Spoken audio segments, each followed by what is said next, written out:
Por favor, abra su Biblia en Mateo capítulo 19.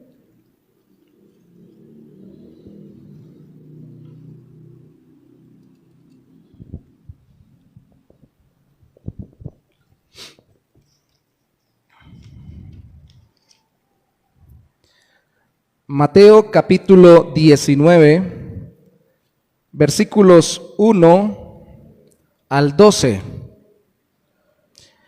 Voy a leer de la Reina Valera contemporánea, pero quisiera que por favor recordara que si usted está en la Reina Valera del 60 o en una versión parecida, voy a estar tratando de ubicar los términos para que todos estemos en sintonía. Mateo capítulo 19, versículo 1 al 12, dice la palabra del Señor. Cuando Jesús terminó de decir esto, se alejó de Galilea y fue a las regiones de Judea, al otro lado del Jordán.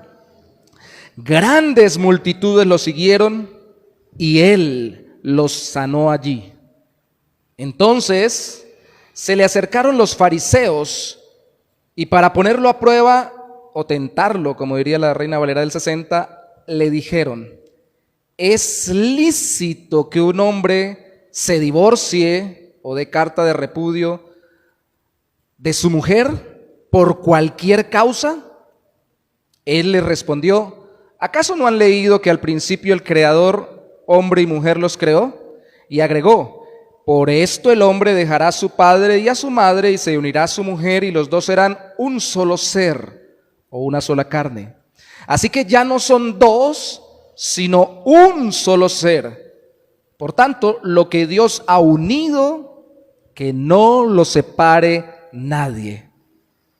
Le preguntaron, entonces, ¿por qué Moisés mandó darle a la esposa un certificado de divorcio y despedirla? O una carta de repudio y despedirla. Él les respondió: Moisés les permitió hacerlo porque ustedes tienen muy duro el corazón. Pero al principio no fue así. Y yo les digo que, salvo por causa de fornicación, cualquiera que se divorcia de su mujer y se casa con otra, comete adulterio. Y el que se casa con la divorciada también comete adulterio. Sus discípulos le dijeron: si tal es la condición del hombre con su mujer, no conviene casarse. Y él les respondió: no todos pueden comprender esto, sino solo quienes tienen este don. Porque hay eunucos que así nacieron desde el vientre de su madre, hay otros a quienes los hombres han hecho eunucos, y hay aún otros que a sí mismos se hacen eunucos por causa del reino de los cielos. El que sea capaz de comprender esto, que lo comprenda. El que sea capaz de comprender esto, que lo comprenda.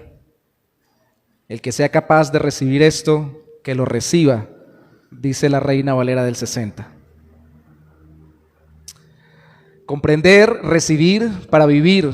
En estos días, ya hace ratico me pidieron el favor que con base en un texto paralelo a este en Marcos 10, diera una clase en la iglesia donde nacimos en el Señor, en Cúcuta, virtualmente sobre el divorcio y el recasamiento, porque es el tema que está acá debatido entre los que preguntaron a Cristo y Cristo. Esto no es una clase, es una predicación, así que no voy a dar todos los detalles técnicos que di en ese momento. Y estamos en Mateo 19.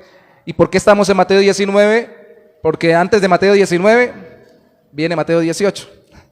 Eso no es nada raro. Y hemos estado 4 domingos en Mateo 18, con una serie sobre el perdón o la reconciliación en cuanto a las relaciones en la iglesia. Y en Mateo 18 vimos en 2 predicaciones que hay que tener o que hay que cultivar para poder perdonar al hermano. Dijimos que hay que cultivar la humildad y cultivar la consideración, si no nos va a quedar imposible perdonar. Luego vimos cómo perdonar al hermano y vimos cómo el proceso que Cristo establece es un proceso de ir a reconciliarnos con el que está alejado hasta traerlo aún incluso exhortándolo, reconviniéndolo, pero es para reconciliarnos con Él y que se restaure la relación. Y la última vez vimos cuántas veces perdonar al hermano. Y concluimos para recordar que la frase 70 veces 7 significa siempre y significa una disposición continua a perdonar. Ahora, ¿a quién más continuamente yo tengo la oportunidad de perdonar que a mi propia esposa? ¿A quién más continuamente tengo yo la oportunidad de perdonar y reconciliarme cuando tenemos dificultades que a mi esposo, en el caso de las hermanas? ¿A quién sino aquel o aquella con el que Dios ha permitido nos unamos en vínculo matrimonial? Tenemos más circunstancias que nos pueden afectar y tenemos que ejercitar el perdón como un estilo de vida continuo. El título de esta predicación es Perdón matrimonial, pero siendo más sensatos con respecto al tema, podría ser dureza que rompe el matrimonio o la dureza del divorcio que conlleva el divorcio, porque es el tema dentro del texto.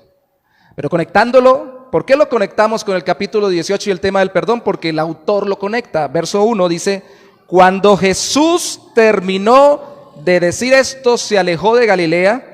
Y en esos dos versículos recorta mucho, dice: y fue a las regiones de Judea, al otro lado del Jordán, grandes multitudes le siguieron y allí él los sanó. Mejor dicho, viajó, llegó, sanó y sigamos.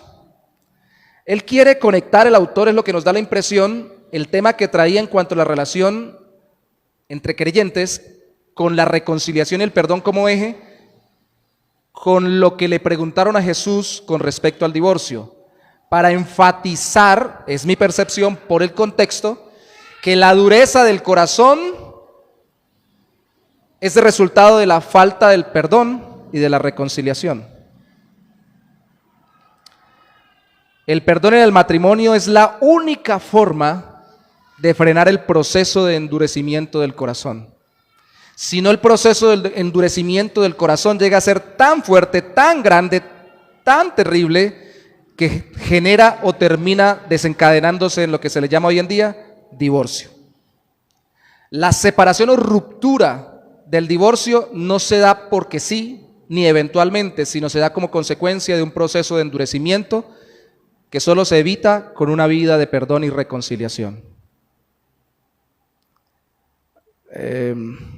Hay muchas series que han salido sobre la vida de Jesús y de los discípulos. La que están dando por ahí en estos días, la 4ª temporada en cines, me ha atraído porque pone de una forma muy humana en los textos bíblicos, aunque añade muchas cosas que no están en los textos bíblicos, hay que aclararlo. Pero una de las cosas que me dejó impresionado luego del Sermón del Monte es que después que Jesús dice tantas cosas, incluyendo lo del divorcio, Mateo capítulo 5, versículo 32, habla en el Sermón del Monte sobre el divorcio también. No fue la única ocasión en Mateo 19. Los discípulos llegan a sus casas, les manda unas vacaciones o una especie de descanso. Y cada uno, Mateo con su familia, Pedro con su esposa, los hermanos entre ellos, Jacobo el hijo de Zebedeo con Juan, el hijo de Zebedeo, los hermanos. Y cada uno tiene que llegar a ejercer, en mente tienen lo que Cristo predicó y lo que más les cuesta es esto del perdón. ¿Recuerdan lo que Cristo dijo del perdón en el Sermón del Monte? Muchas cosas impactantes.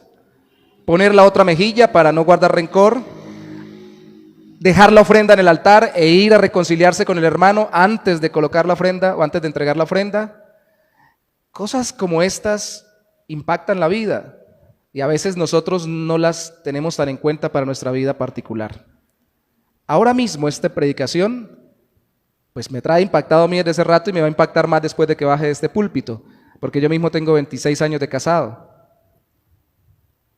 Y es muy, muy importante que no solo entendamos que en este texto Cristo no está excusando el divorcio, sino priorizando el matrimonio, dándole la importancia que tiene, pero como un taller de santificación para evitar el endurecimiento y para ejercitar el perdón.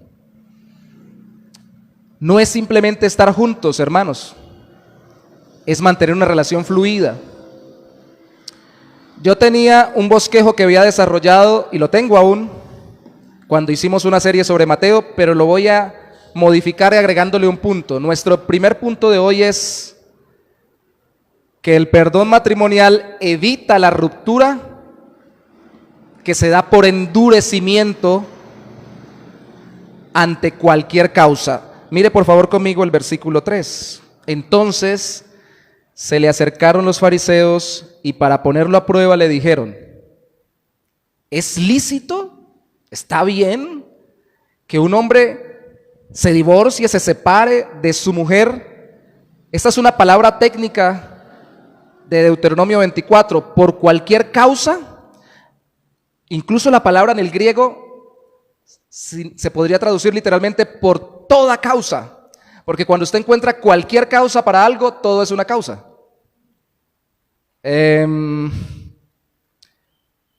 Hay escritores y comentaristas y estudiosos del tiempo bíblico que han dicho, incluso filósofos y comentaristas de la cultura judía como Josefo, que han dicho que se volvió tan fácil divorciarse en esa época de las personas, especialmente, obvio, los hombres eran los que podían divorciarse de las mujeres, así era la metodología, que si el hombre encontraba cualquier cosa medio desagradable para él, se divorciaba.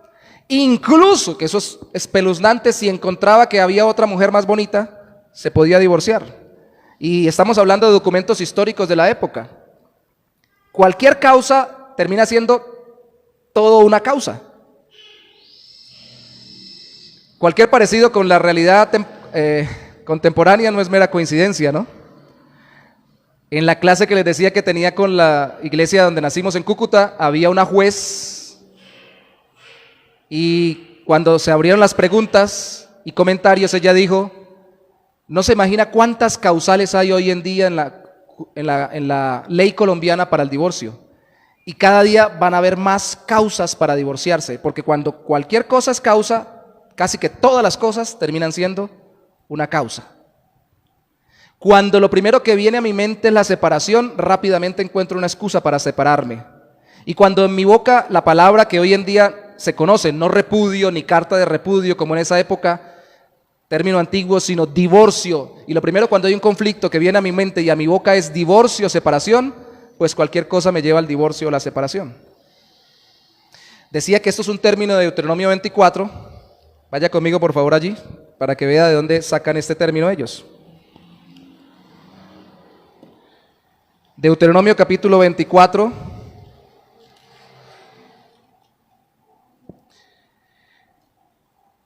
Vamos a leer desde el versículo 1 hasta el versículo 4. Dice: cuando alguien tome una mujer y se case con ella, si después no le agrada, por haber hallado en ella alguna cosa indecente, ese es el término allí, cosa indecente,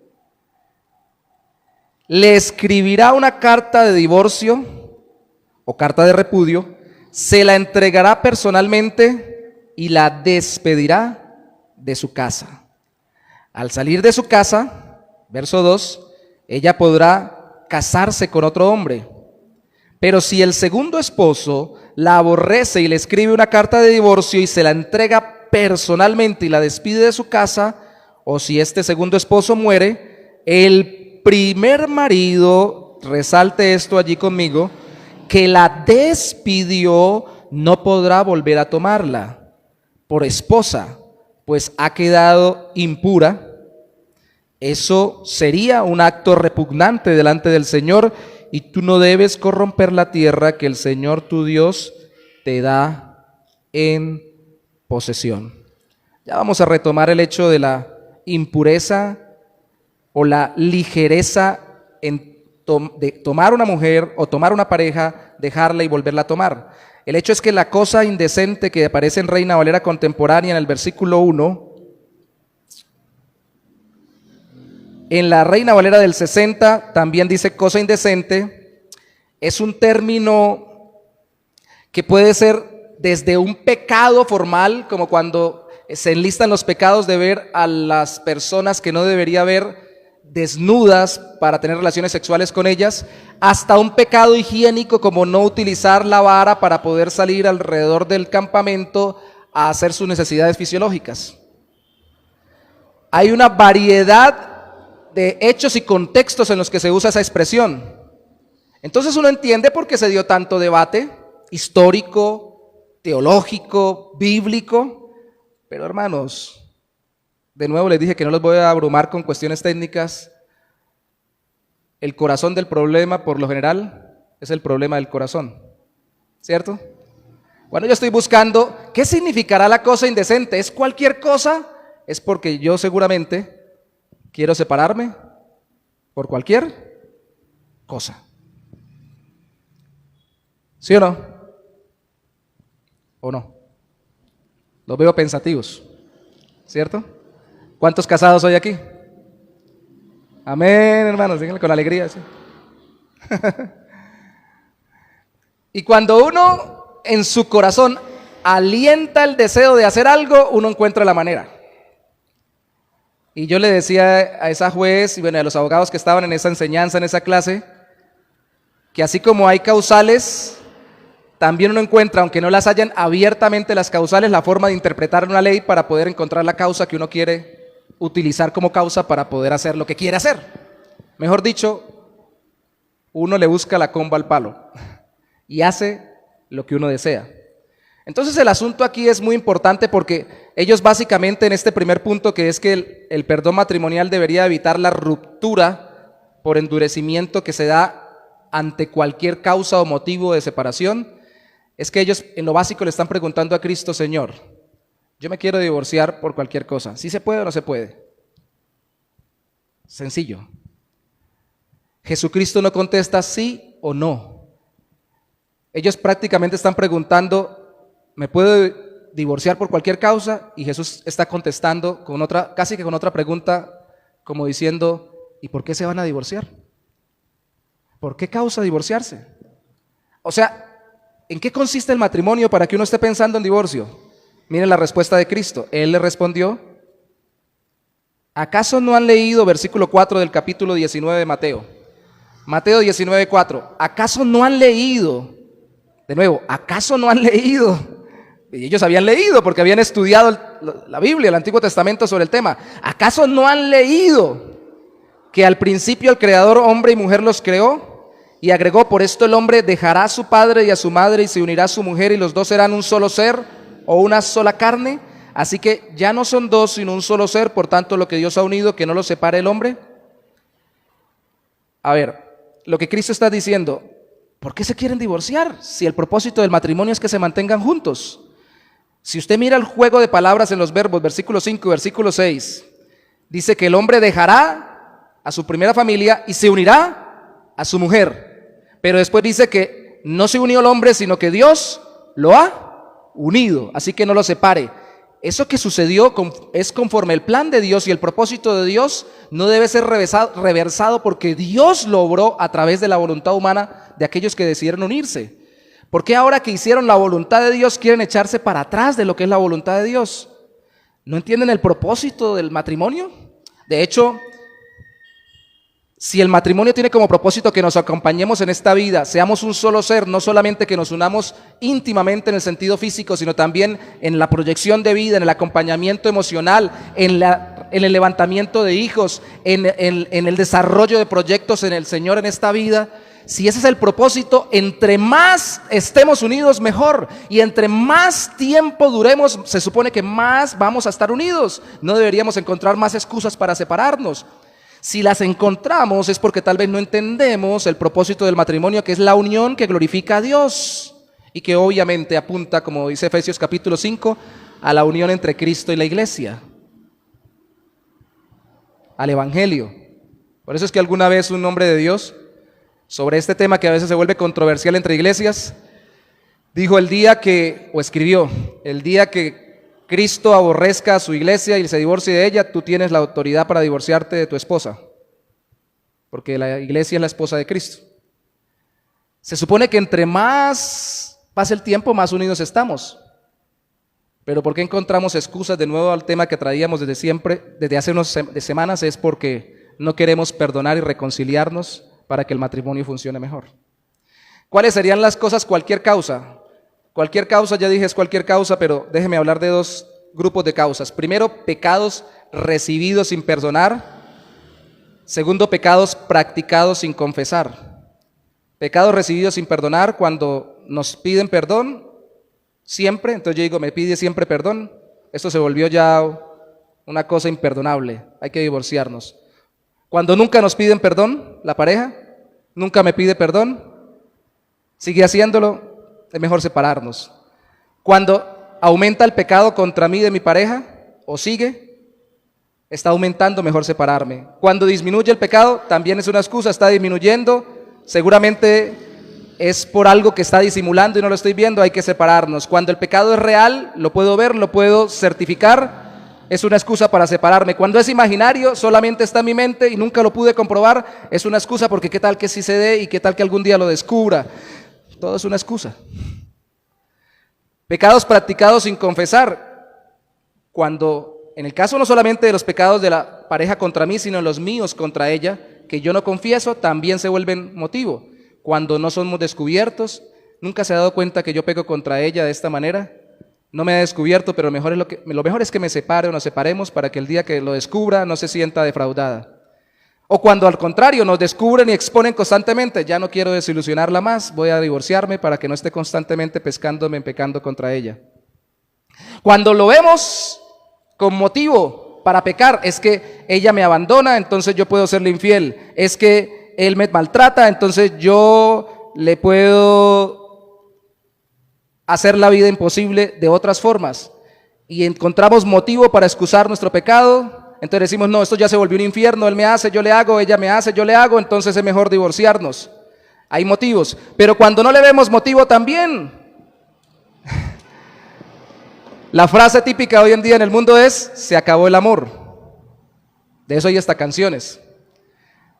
Me impactó hace muchos años, llevaba una mujer en mi parte de atrás de la moto, porque yo trabajaba en una distribuidora a tiendas y supermercados en Cúcuta. Ella trabajaba con una marca, no recuerdo la marca, pero recuerdo lo que ella me dijo. Íbamos conversando siempre que uno llevaba a la persona que la acompañaba en la marca para que promoviera esa marca que uno estaba vendiendo. Uno conversaba con las personas y ella dentro de todo eso me dijo, me estoy divorciando de mi esposo después de 10 años de casada. Y yo le dije, ¿por qué? ¿Algún motivo? Y bueno, yo me atreví a colocar los motivos que más fuertemente podrían ser excusa. Le pega, la maltrata, la abandona, mal padre, mal esposo. ¡Qué hombre tan bueno!, dijo ella. Excelente ser humano, muy buen padre. Pero dijo, se acabó el amor. Y como se acabó el amor, aunque no haya motivo, es mejor separarnos. Ese no es el tipo de amor bíblico. El tipo de amor bíblico es que cuando no hay emoción o experiencia emocional fluyendo, existe el compromiso en Dios. Ese es el verdadero amor bíblico de Dios para con nosotros en Cristo y debería existir entre nosotros. Ese fue mi punto más grande, porque cualquier causa puede ser cualquier causa. Ahora, aquí se reduce al punto de una de las escuelas de interpretación judía que decía que era lo que se hablaba como cosa indecente en Deuteronomio 24. Mire conmigo Mateo 19, versículo 7. Le preguntaron, entonces, o sea, si no hay que separarse, ¿por qué Moisés, obviamente en Deuteronomio, mandó darle a la esposa un certificado de divorcio y despedirla? O sea, si no puedo por cualquier causa, debe haber una causa bíblica. Él le respondió, Moisés les permitió hacerlo porque ustedes tienen muy duro el corazón, pero al principio no fue así. Y yo les digo, salvo por causa de fornicación, cualquiera que se divorcie de su mujer y se casa con otra comete adulterio, y el que se casa con la divorciada también comete adulterio. Y yo hago rápidamente la salvedad. Cristo no está patrocinando a ninguna de las escuelas de interpretación rabínica de esa época. De hecho, creo que en esta misma serie sobre la vida de Jesús, un personaje se le acerca a Jesús y le dice, yo veo que tus enseñanzas concuerdan con la escuela de Gilel. Y esta postura de la divorcio solamente en causa de fornicación o de infidelidad conyugal coordinaría más bien con la escuela de Chamay. La realidad es que el uno, el otro, fulanito o perencejito que estuvieran estudiando la Biblia por encontrar explicaciones de lo que allí estaba, podían a veces atinar o no. Cristo, que es el Hijo de Dios viviente, nuestro Salvador y Señor, es el que determina cuál es la voluntad del Señor y cómo se interpreta su palabra. Y en algunos casos tal vez veían que Jesús, como era más amplio para ejercer compasión y que tal vez de una vez no aplicaba, como en ciertos casos que le tocaron enfrente, la ley para condenar a la gente, sino que más bien les perdonaba y los restauraba, dirían, está más cerca de esta escuela que es más liberal, como la escuela de Hillel. Pero en otros casos como este, uno dice, la escuela más liberal, la de Hillel, decía, divórciese por lo que sea, porque pobrecita la gente, o pobrecito el hombre, que en ese tiempo solo el hombre se divorciaba. Ahora, tenga en cuenta que hoy en día, culturalmente hablando, se divorcian también las mujeres, ¿no? De hecho, en Marcos capítulo 10, donde se aborda el tema, algunos piensan que es porque Marcos está escribiendo más hacia los romanos. En el contexto gentil también está el divorcio de las mujeres hacia los hombres. Dice que tampoco la mujer repudia a su esposo o no se separe porque cae en adulterio. Pero el asunto ¿es porque Cristo quería ser lapso simplemente? ¿O porque quería ser estricto, que Él dice las cosas de la Biblia? ¿Es porque la gente me quiere ayudar en mi matrimonio? ¿O es que quiere ser simplemente estricto, imponerme su opinión? Recuerden lo que había hecho Cristo por amor al Señor. Recuerden que Él no diseñó el matrimonio para hacernos la vida difícil ni imposible. Se supone que es porque es mejor. No es bueno que el hombre esté solo. ¿Y por qué algunos dicen, prefiero solo que mal acompañado? Y quieren divorciarse rápidamente. Porque algunos hasta se atreven a malinterpretar las palabras de Cristo, dicen esa mujer o ese hombre es la cruz que Dios me puso porque no hace sino martirizarme la vida. Me atormenta la vida. Porque no entendemos que cuando Cristo cierra la brecha sobre la separación y solo la dejas en esta interpretación, que no está en Marcos capítulo 10, en Marcos capítulo 10 no aparece esta única posibilidad, aquí sí. Pero aunque aparece, Cristo no está diciendo, rápido, estén pendientes cuando su pareja les sea infiel para que se divorcien. Lo que está incluso, es mi percepción y la de muchos, es defendiendo la esencia del matrimonio. Porque la infidelidad conyugal, que puede ser perdonada, no es el pecado imperdonable, es ir en contra de la esencia misma de la unión conyugal. ¿O cómo empieza el hacerse una sola carne en una pareja matrimonial? En la práctica, lo que se le llama la consumación del matrimonio con la relación íntima. De hecho, Pablo en 1 Corintios capítulo 6, si no recuerdo mal, cita esas palabras no sobre el matrimonio, sino sobre una relación sexual con una persona que no está casada, sino que al contrario es una persona que está casada con otro. Pero habla de unirse en una sola carne. No es que esté hablando de que ese es el matrimonio, pero es que el matrimonio comienza con la unión física, con la integración entre los dos. Y si así comienza el matrimonio, ¿yo por qué voy a hacer una unión física, sexual con otra persona? ¿No es ir en contra del pacto que acabé de hacer? ¿O que hice hace años?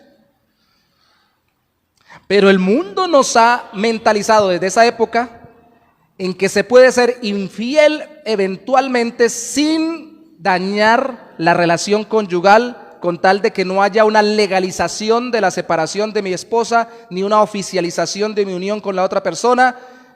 Yo puedo estar con quien quiera, pero mi esposa es mi esposa, dicen algunos. En el mundo, espero, ¿no? No en Cristo. Y pueden decirlo hoy también a muchas mujeres, lastimosamente. No, eso son cositas que pasan. Pues si consideráramos la importancia de la unión conyugal, no dejaríamos que esas cositas pasaran, porque van en contra de la unión de pareja. Obviamente, esto requiere, estamos planeando con un hermano que hagamos a nivel de la denominación, 3, 4 iglesias bautistas de acá de la denominación, un retiro de parejas para hablar ya un poco más profundamente sobre el asunto e incluso hablar sobre la vida sexual de pareja según la Biblia y la tentación de la pareja en el ámbito sexual, para que no la veamos simplemente como algo físico, sino como algo que viola el plan de Dios para mí y para mi pareja. Porque aunque sea tentación y sea real, no quiere decir que yo me deje llevar, y no me dejo llevar precisamente cuando entiendo la profundidad de la relación conyugal. Creo que fue Adrian Rogers, el pastor bautista de Estados Unidos, el que dijo alguna vez, Cuando yo le digo a mi esposa te abandono, le estoy diciendo, por ejemplo, a mis hijos no los quiero. Cuando yo le digo a mi esposa me divorcio de ti para irme con otra, le estoy diciendo a los que están alrededor de mi relación matrimonial, como mis hijos y demás, prefiero mi satisfacción personal al compromiso que he hecho delante de Dios con mi esposa y con todos los que vienen a través de nuestra unión conyugal. Ese es el asunto. Ese es el asunto. Así que no lo veamos como, bueno, listo, chuleemos ahí. La única causa que aparece ahí, ya la cumplimos, rapidito divorciémonos. No, porque eso también refleja endurecimiento del corazón. Cristo lo dijo allí. Resalte conmigo 2 verbos también. Versículo 7. Ellos dicen, Moisés mandó darle a la esposa un certificado de matrimonio, de divorcio. Y Jesús dice, Moisés les permitió hacerlo. No es lo mismo mandar que permitir. ¿Y por qué se los permite? Porque ustedes tienen muy duro el corazón. ¿Y por qué se endurece el corazón? Y volvemos al meollo de nuestra serie en todos estos días. Por la falta de perdonar y pedir perdón, o de confesar mis pecados para ser perdonado. Una pareja que continuamente cae en faltas y nunca ejercita el perdón entre ellos, termina tan endurecida que al final, si nunca pensó serle infiel, al final hasta lo contempla. Se vuelve un caldo de cultivo permanente, cada vez una olla que hierve más. Como la olla de presión, cada vez más caliente hasta que de pronto la tapa sale volando. Porque no nos reconciliamos continuamente como pareja.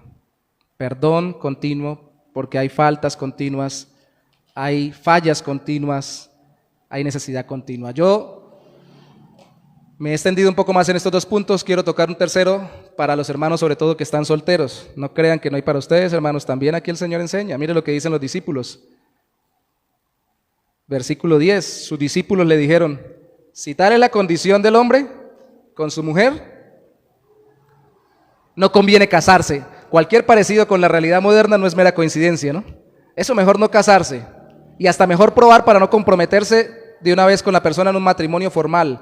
Y si se llegara a casar uno, no tener hijos. Y si se quiere tener una compañía, además de la esposa, tener perros. O gatos. Bueno, yo tengo un gato, pero tengo 3 hijos y un nieto.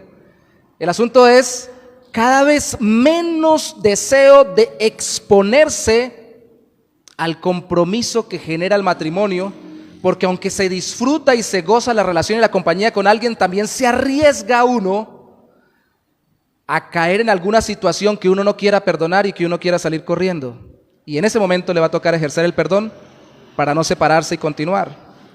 Entonces, sería que el perdón matrimonial, si lo contemplamos en nuestra mente, evita preventivamente la ruptura por endurecimiento ante el estado matrimonial. La gente hacen chistes del matrimonio. Yo vivía feliz, yo vivía muy bien. Y citan la canción en el mundo hasta que la conocí y vi la vida con dolor. Y empiezan a hacer chistes en todos los cuentachistes y en todos los lugares. Yo estaba muy feliz, ese hombre pasó a mejor vida. ¿Por qué? Porque se casó, no, porque ahora entró en un estado como de muerte, porque ahora ya murió porque se casó, y empiezan a sacar cantidades de burlas sobre el estado matrimonial que muestran esto que está acá. No conviene casarse, porque hay que permanecer conforme la voluntad y el propósito de Dios. Pero Cristo les contesta, no todos pueden comprender esto, sino solo los que tienen este don. El don es capacidad, porque hay eunucos que eran personas que se castraban o eran castrados para no tener relaciones sexuales, que en este caso no hayan sido castrados, sino que así nacieron del vientre de su madre. Hay otros a quienes los hombres han hecho eunucos, funcionarios de reinados que atendían reinas para que no sintieran la tentación de estar con ellas, pero aún hay otros que asimismo se hacen eunucos o se quedan solteros. En el cristianismo no hay mutilación, hay celibato, castidad, deseo de quedarme solo, pero en santidad, por causa del reino de los cielos, para extender el reino, y no me involucro en un matrimonio. Pero dice, el que sea capaz de comprender esto, que lo comprenda. Dios le va a dar la capacidad de quedarse solo si lo llama a estar solo. Pero la mayoría de las veces, en la mayor cantidad de los casos, el Señor nos ha llamado no a quedarnos solos, sino a casarnos. Y la mayoría de las veces, en la mayoría de los casos, la mayoría de los que están llamados a casarse y no se han casado, ha sido porque dice, ay, es que es muy pesado el matrimonio. Es que es muy duro. Es que eso es muy tremendo. Y después de que uno se meta ya no se puede salir, sí, ya no se puede salir, pero es el plan de Dios. Es lo que Dios dice que es bueno. Es un estado que dice la Biblia que es honroso delante de Dios.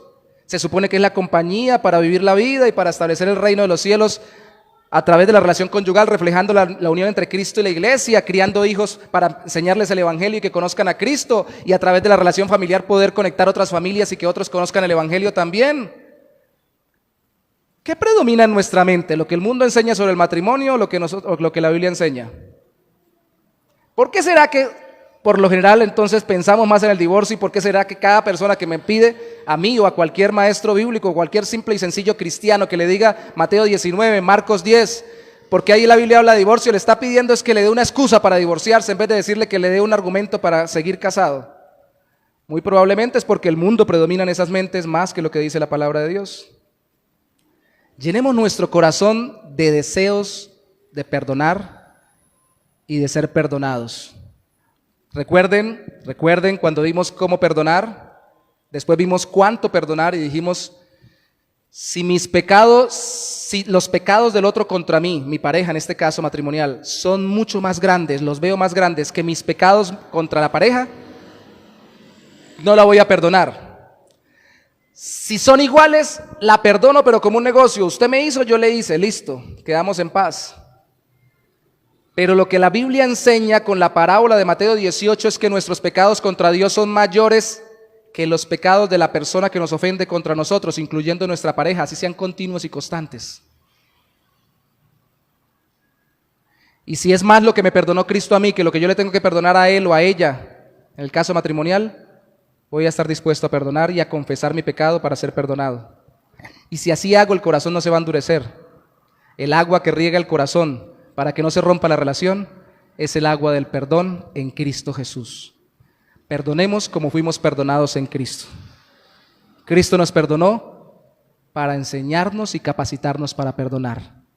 Así que finalizo con esta nota para los solteros también.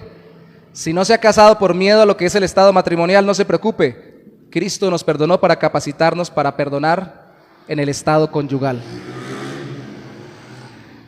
Cuando me piden perdón y cuando no me piden perdón. Cuando pecan de vez en cuando contra mí y cuando pecan a cada rato. En cualquier caso, el Señor nos capacita para perdonar. Esto es un don dado por Dios. Ahora, si me estoy convencido, porque puede haber el caso particular menos continuo, menos dado, que Dios me llamó a estarme solo y todo lo demás, está convencido en su propio corazón, responsabilícese de ello, pídele al Señor, pero que no sea una forma de evadir la realidad del llamado de Dios al estado matrimonial, porque el estado matrimonial es un taller de santidad en el cual Cristo nos enseña a perdonar y aprender a pedir perdón para ser restaurados. O su corazón se está haciendo más de carne o se está haciendo más de piedra, utilizando la figura del Antiguo Testamento en el Nuevo. Entre más o menos perdone, ¿se hace más sensible a Dios y al otro? Entre más perdone y pida perdón, ¿o se hace más insensible a Dios y al otro? Entre menos perdone y menos pida perdón. ¿Más o menos insensibilidad? ¿Más carne en el sentido bueno de sensibilidad o más piedra? Debería haber un concurso entre las parejas, ¿cierto?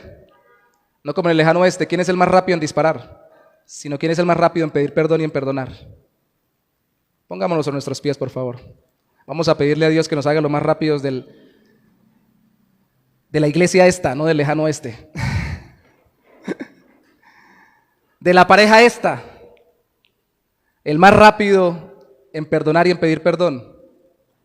Y por favor, llévese como tarea esto, evalúe qué tan dispuesto está usted a perdonar y a pedir perdón continua y constantemente, como Cristo lo ha perdonado. Señor, gracias. Gracias porque tu perdón es incondicional. No hubo una condición previa para que Cristo viniera y muriera por nosotros y resucitara gloriosamente para asegurarnos la vida eterna. aun cuando nosotros éramos aún pecadores, Cristo murió por nosotros. Ayúdanos a no poner condiciones, Señor, a no buscar excusas para poner condiciones y no pedir perdón o perdonar, a no buscar excusas o pedir condiciones incluso bíblicas solo como argumentos de nuestro corazón ante nuestra falta de perdón, a no buscar excusas incluso, Señor, para no tomar responsabilidades, y una responsabilidad trascendental, Señor, en nuestra vida aquí en la tierra es la vida conyugal, el estado matrimonial. Yo te pido que tú nos ayudes con tu Espíritu Santo, que es el que nos llena, como lo cantábamos hace un rato, en uno de los signos de amor. El salmista pregunta: ¿quién entrará? El que sepa amar, contestábamos en el coro, pero también se cantaba: tu Espíritu Santo me llena de amor. No estamos hablando, Señor, del amor seco, egoísta y egocéntrico, meramente humano, terrenal. Estamos hablando del amor tuyo por nosotros en Cristo, que nos ha perdonado y sostiene su amor perdonador para restaurarnos cada vez que caemos, y no nos desecha, sino que nos sostienes como hijos por la eternidad. Estamos hablando de ese tipo de amor, Señor. Llénanos de él para ejercitarlo en la práctica, en vidas que continuamente perdonen y se reconcilien. Gracias por tocar nuestros corazones en este día.